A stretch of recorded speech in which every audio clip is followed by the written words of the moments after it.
Ganito kami mag-cross sa Canada and US border. Mula sa Toronto, naglakbay kami ng mahigit 1 oras hanggang dito sa Niagara Falls. Ayan po ang Niagara Falls sa screen at tinatahak namin ang Rainbow Bridge. At ngayon ay eto na kami, malapit na sa Immigration Services na United States border. Ayan guys, napakaaga pa namin kasi nga early morning kami nag-travel. Dahil maaga pa ay 2 gates pa lamang ang bukas. Ang mga red na nakikita ninyo ay closed pa po yan. Samantala, kakaunti naman ang mga sasakyan pa kasi nga maaga pa. So, kaya pumila na kami kasunod ng mga sasakyang ito. We're crossing the border. Hello everybody! Hi! I can see you. Beth, where are you? Yan ang aking mga friends and family. Nagkasya kami sa isang sasakyan at napakasaya naman namin. Ayan guys, tinatanaw namin ang Canada side. Ayun sa screen. Yung malayong area na yon na may mga tower, yan po ang Canada side. Samantalang kami naman ay narito na ngayon sa kabila ng river which is the United States side. Ilog lang ang pagitan. Ilang hours na tayo nagda-drive? An hour and 15. An hour and 15 minutes drive from Toronto. And we're here at the border of US, Canada. Most of the gates are still closed because it's still early. Close. Ilan lang ang open? Hindi naman karamihan sasakyang naghihintay. At para sa akin ito ay ordinary lang. May ilang beses na rin po akong nakatawid rito sa US-Canada border kung kami ay nakakaisip na mag-drive patungo sa New York City, New Jersey at maging hanggang doon sa bahagi ng Washington DC. Kaya ayan, hintay-hintay lang hanggang sa unti-unting umiipod ang mga sasakyan palapit ng palapit doon sa gate. Samantala, inihahanda namin ang aming sarili sa pagharap sa immigration officer. Simple lang naman dito guys, tinatanong lamang dito ay mga basic questions ng pagdaan sa border. Usually, ang tanong ng immigration officer ay, where are you from? Where are you going? How long are you staying in the United States? What are you bringing with you? Do you have alcohol? Do you have tobacco? Do you have firearms? Yan po ang mga common. Kaya hinahanda na namin ngayon ang aming passport.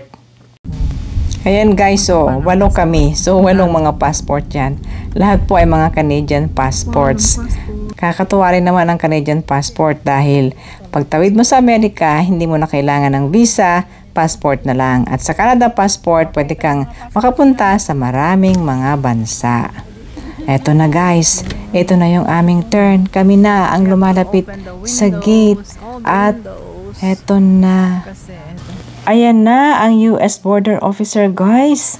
At kinakausap na ang aking husband sapagkat siya ang aming driver. Ayan, hindi ko siya pwedeng videohan guys. Kaya, ayun, iniliban ko ang aking video. Nagbukas kami ng bintana para makita niya kaming lahat. Inisa-isa po niyang basahin ang mga pangalan namin sa passport at inisa-isa rin niyang tingnan ang aming mga mukha. At pagkatapos ng mga tanong-tanong ay pumunta na siya sa loob ng kanyang cubicle upang kanyang i-process ang aming mga passport. Ayan guys, sa bintana nakikita natin siya. Ayun pinaprocess niya yung ating passport. Isa-isang tinitingnan sa computer ang mga pangalan natin at tinitingnan niya kung ano ang ating mga record doon. Yan, maaring may previous record ka na hindi mo inaasahan at ikaw ay maaari pa niyang matanong. Ito ang mga items na kung dadalahin mo sa Amerika, dapat mong i-declare para hindi ka makapag-fine.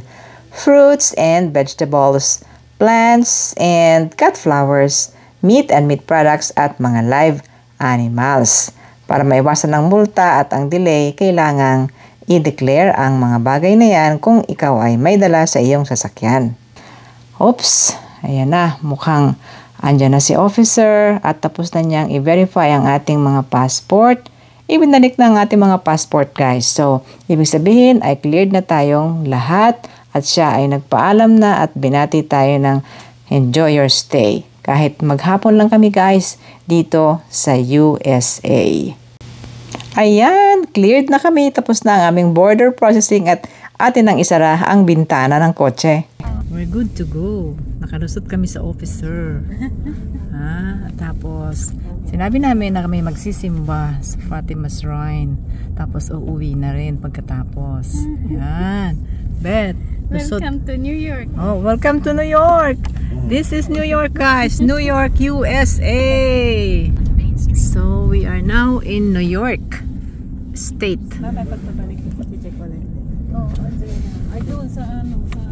Mamaya pagbalik, Canada na mas mahigpit. Pabalik ang At saka mahaba ang pila.